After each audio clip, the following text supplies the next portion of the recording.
pretend it's a city, which is basically Martin Scorsese following humorist and woman about town Fran Lebowitz with a camera. So Fran Lebowitz has been around for a long time. If you're a Law and Order fan, you saw her play a judge now and again. She's also popped up on television. She does speaking appearances all over the country.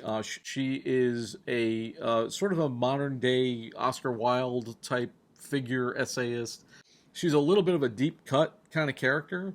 It's almost like people who are kind of like New York famous, people like Spalding Gray, was and stuff. So my one question is, if you don't live here, will you get this series? Because it's a lot about New York City. And if you're not a New Yorker, I laughed through most of the episodes when I saw it. But if you're not a New Yorker, will you get this? And I think I can answer that because while my family lives upstate, and I've been to the city a handful of times, mostly to see shows or to go to auditions or whatnot. Yes, like this is this is a show that will resonate because Fran Lebowitz, like you said, Spalding Gray, Oscar Wilde, Mark Twain. She's in that sphere of just pure wit.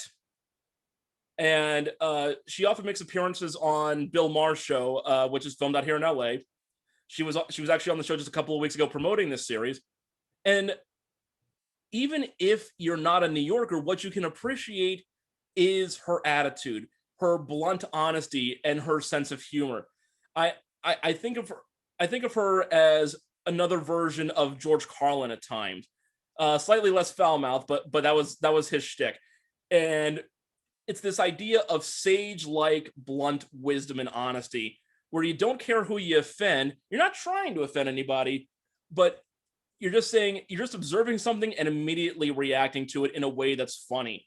It's like there's a part in the series where she basically talks about, all the people on the subway who, are on their phones or not talking to each other. She's like, okay, what's the old quote, hell is other people? Like, she personifies this.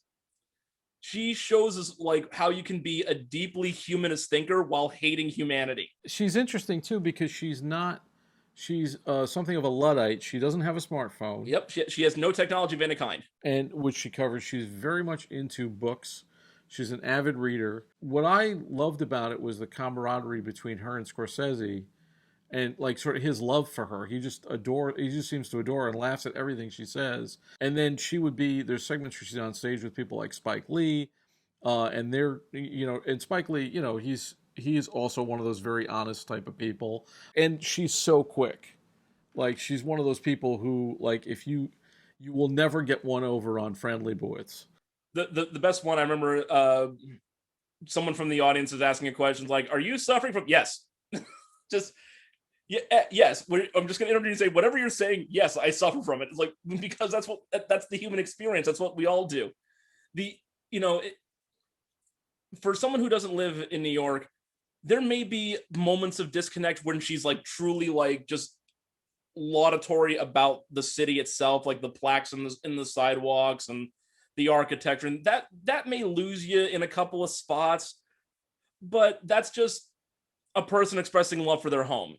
Like it's the same as when some random cowboy tells you not to mess with Texas. It's the same kind of basic home pride that even if you don't understand it, you get the sentiment, and that's fine with me. So I watched it and I noticed right away that it's pre-pandemic New York. Yeah. It's pre-COVID. Nobody's wearing masks. Nobody's social. It's very much New York as it was pre-2020. So I would be interested if they do a second season, and what her observations would be about New York in the pandemic and quarantine and all that stuff. I mean, if nothing else, I can imagine the owner of the Players Club being, "Oh, thank God, so I can turn on the lights and do something. Thank you for paying money to rent out my hall." I've actually been there, man. I've done events and stuff there and meetings, and no, I haven't been there in well over a year now. But I would love to go back myself, and I would say that if you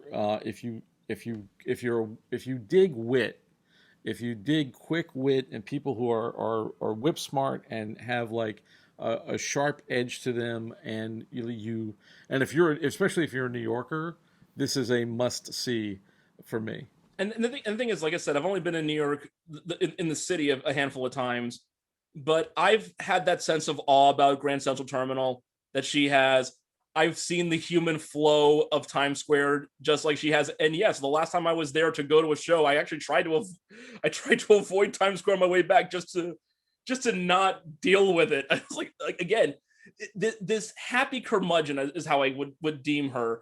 And that's kind of, I mean, she criticized this idea of finding yourself in other people and other characters literary, but that's what I relate to. Is like, I was like, it's almost like the slogan from Clorox, like the job would be great if it weren't for the customers. Humanity would be great if it weren't for all the people, you know. So Yeah, and, she's one of those people that expresses things that you've thought better than you could probably ever express exactly. them. All right. Whenever you say, for want of better phrase, Fram Lebowitz has the phrase.